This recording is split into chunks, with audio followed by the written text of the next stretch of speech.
welcome to episode 2 of Crafting a Campaign. Today we're going to be working on a Pantheon. Every good D&D world needs the gods to govern it. And as usual in D&D, those gods may or may not actually be deific beings. They may instead just be extremely powerful beings that have risen to god status. So first and foremost, what I'm looking for is the standard, good gods, bad gods, and then I will bring in some of my own. We'll steal some from other works, as you do when you're homebrewing. So the first one we're going to go for, obviously, is Bahamut. And Bahamut is normally considered a god of good.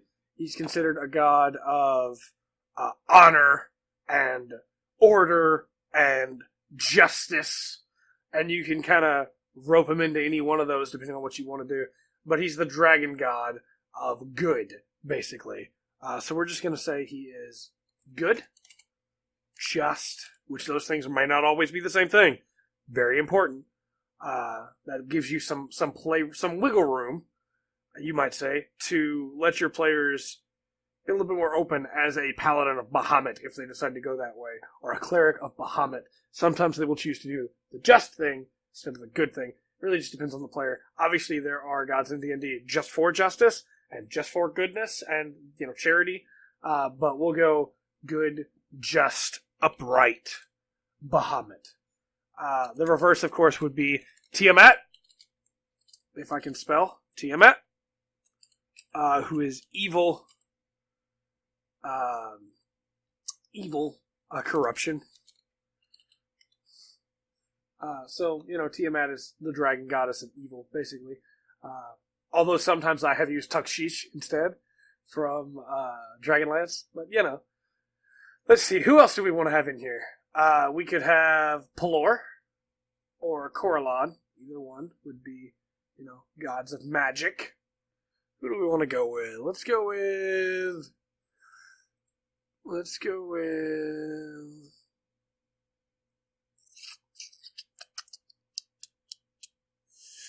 with Coralon.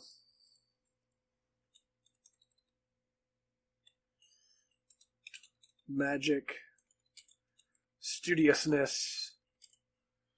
Let's go with that. Then I like to use Tomanek from Daniel Weber's War God's Own series, who is a god of battle, justice. Again, so we may actually pull that from Bahamut and just have Bahamut as good and upright, and have Tomanek as battle, justice, and war.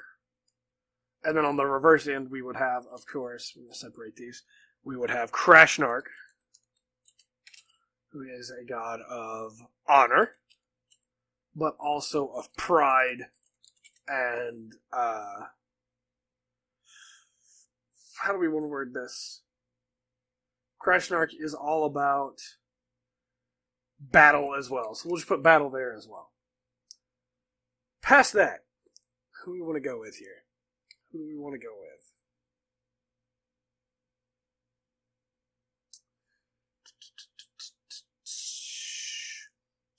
Let's add Tamora.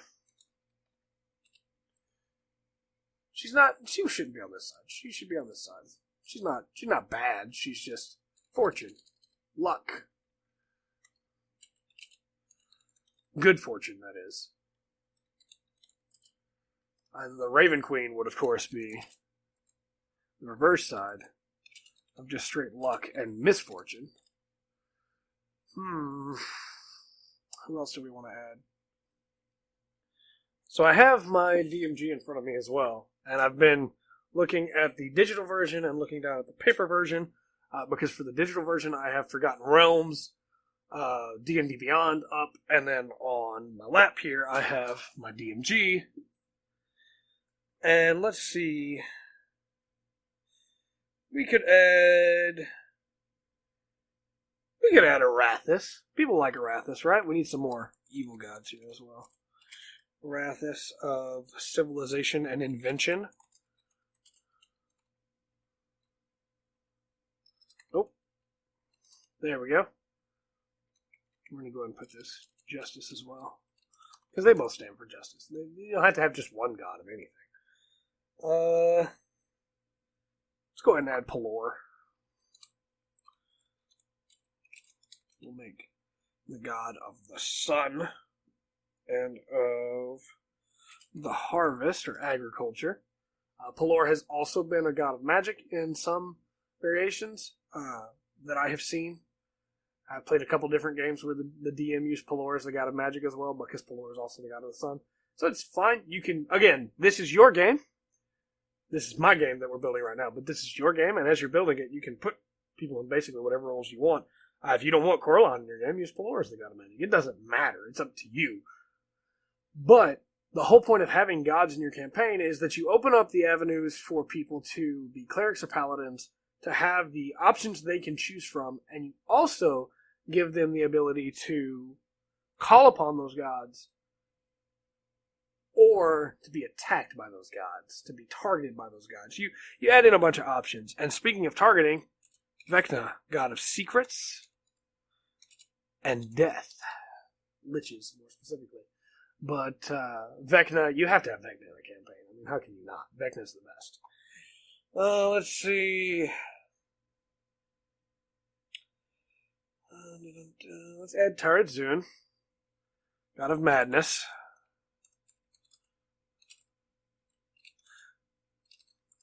I actually played a cleric of Taratzun one time.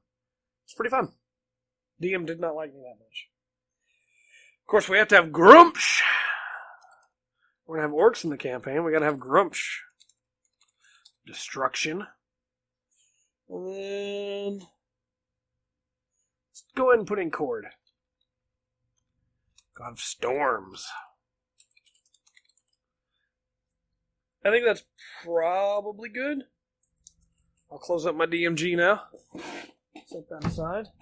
I think we're probably good with the Forgotten Realms gods as well. We only took a couple from there, but Tamora, we can maybe take one more. Let's see. Let's add Malar. Malar is a neutral god, so we'll put him right in the middle there. He's of the hunt. I always liked Malar. He was pretty cool. Past that, let's add one more neutral. Let's add an Oral, the goddess of winter. Alright, I think for the most part that's good with pre-existing. Let's now come up with some gods. So you want to make some gods for your campaign, and you don't know how to start.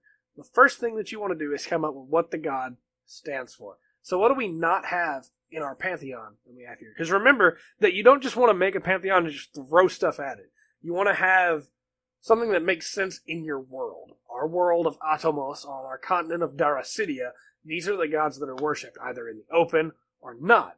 In the Moranian Empire, in Durumbar, in Tantal, and in Banran, people are worshipping these gods. Why? Why do they want to worship these gods? Why do they want to hide some of them? Why do they want to be public? Some of them are some of our leaders worshiping some of these gods. So with all that in mind, we ask ourselves, again, why would they worship these gods? Well, worshiping Bahamut makes sense.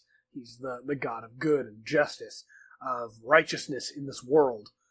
Why would they worship Coralon? Well, he's the god of magic. So if you have a university or you have wizards, there's a good chance that if they're not fellow wizards serving Vecna, then they're probably worshiping Coralon.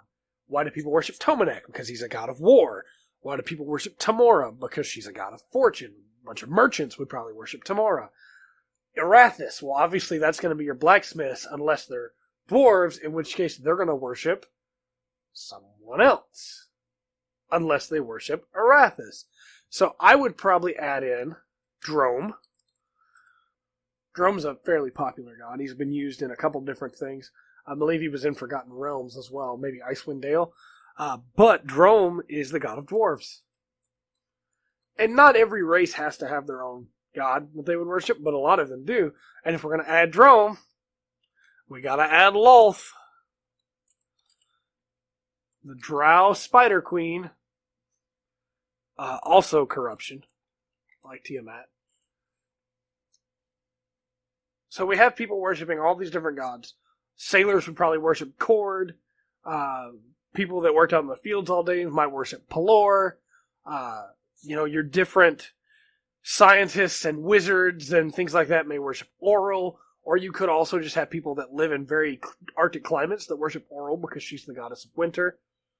Tiamat, of course, would be worshipped by people that wanted to serve the fell dragon. Krasnark would be worshipped by people that wanted to excel in battle and didn't care about the cost. The Raven Queen may be worshipped by people that want to gamble a lot, and, they don't really care for Tamora. They want to worship somebody that's a little bit more on their side. Vecna, of course, is about secrets. That's liches all the time turned into Vecna. Taridzun, people that either have become mad or love the idea of madness or want that wild, strange power. Grumpsh is the orc god of destruction. Not really much more that needs to be said there. And then Lolth, of course. Most drow that live in the Underdark in Minzo have no choice but to serve Lolth anyway. So there you go. So then you look at what's missing. What do we not have?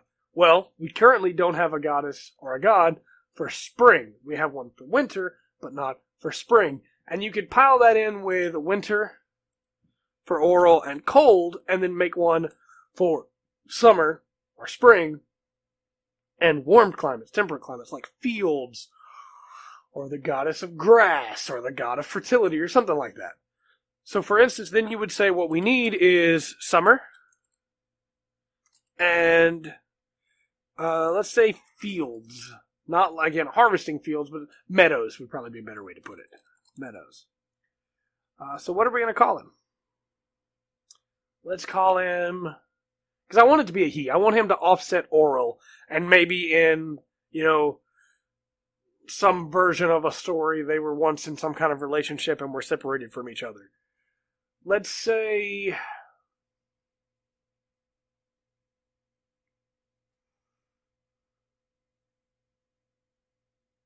Let's go with Fëanor. And we could even go further and say that... I don't know. I was thinking we could even go further and say that in this universe, Fëanor is the god of the sun as well, and then replace Oral's name and her be the god of the moon. This is the kind of thing that you can just go with, and that changes, obviously, because then Fëanor becomes summer, but we would change it to spring, fertility, harvest, everything tied in there. Even though harvest time is very different from spring, it would also be the time of harvest is the last moments before winter. So it would work. So let's do that, actually. Let's go ahead and we'll remove Pelor. And we have Fëanor is now the god of spring, of harvest, and the sun. And then we're going to change Oral's name, because I don't really like changing up pre-existing gods that much. I'd rather just come up with my own. We're going to name Oral... What if we flipped it too? Fëanor is female, she's a goddess, and the god of the moon is a guy. Because normally it's the other way around. So we'll go with, for the moon, we'll name him... I almost said Lunar something, and that's... No, we're not doing that. We're not doing that. Let's name him Sook. Nope, my players are going to rename that something else. Let's name him... Look. Or Luck. L-U-K. The god of winter, of cold, and of the moon. And between the two of them, they represent the cycle of the seasons right there. What else do we need? What else do we need? We don't have anybody associated with sand. And you don't have to, depending on if the continent has a bunch of sand, which we haven't gotten into. But if it does, we may need a god of sand, a god of deserts, and a god of the winds. Cord is already the god of storms, but we also don't have a god of the sea, so I had said that we would just worship Cord as our, all of our sailors. But what if instead we remove Cord, and we have a god of the wind and the waves? And that can apply almost anywhere. So we will name this god, let's see, wind and waves. And we will name this god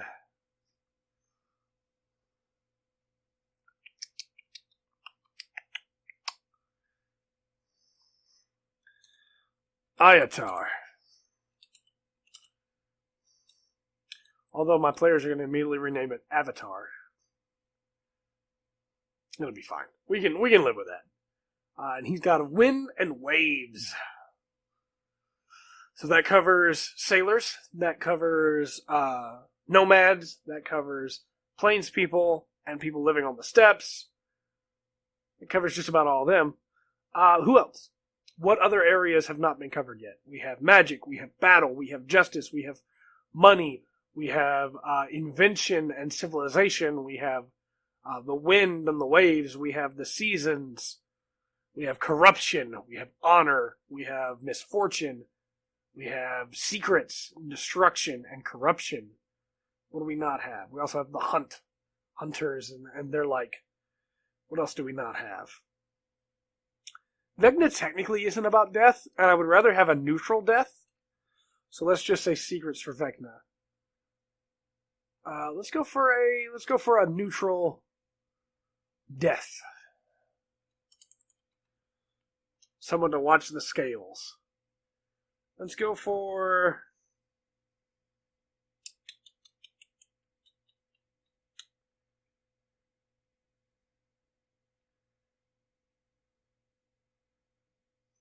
what about Karun? God of Death. There's also another one that is in all of my campaigns. Hello, sir. In all of my campaigns, and that's Kronos. He's the god of time. We need to add like one more, and then we should be good, honestly. We don't want to add too many, because probably most of these won't ever get brought up by the players anyway. But they'll be brought up by NPCs. So let's think of one more. We need one more to really just drive it home. Let's go for...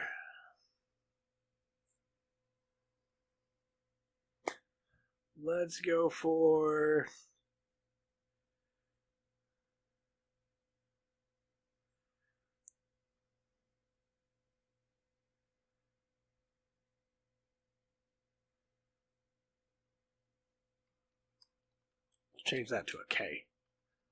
There we go. That looks more fantasy. Let's go for...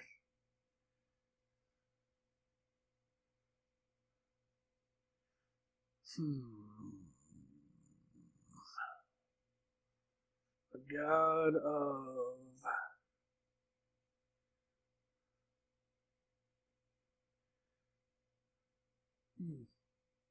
You could go inner peace, you could go sadness, you could go retribution. You could go retribution, there we go. Revenge. A retribution god. That'll come up. What do we call him? Let's call him...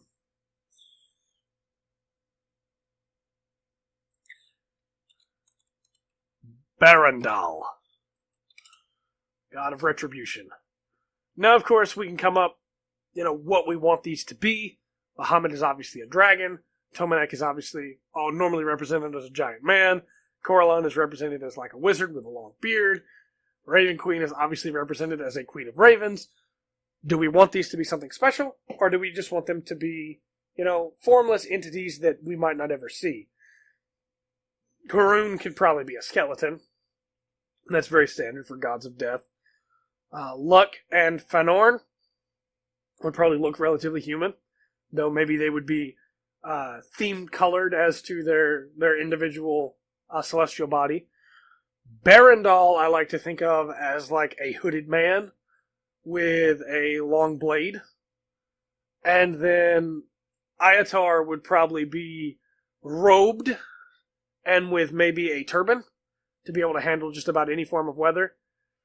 So, winds. Let's go ahead and make Iatar the winds, the waves, and storms. Yeah, I think that's pretty good for now. That's a Pantheon. We may add more later, but for now, that's a really good start. That will let us be able to, lead in, and when the players begin to make their characters, if they say, hey, I want to be a cleric, hey, I want to be a paladin, what are the gods of your world?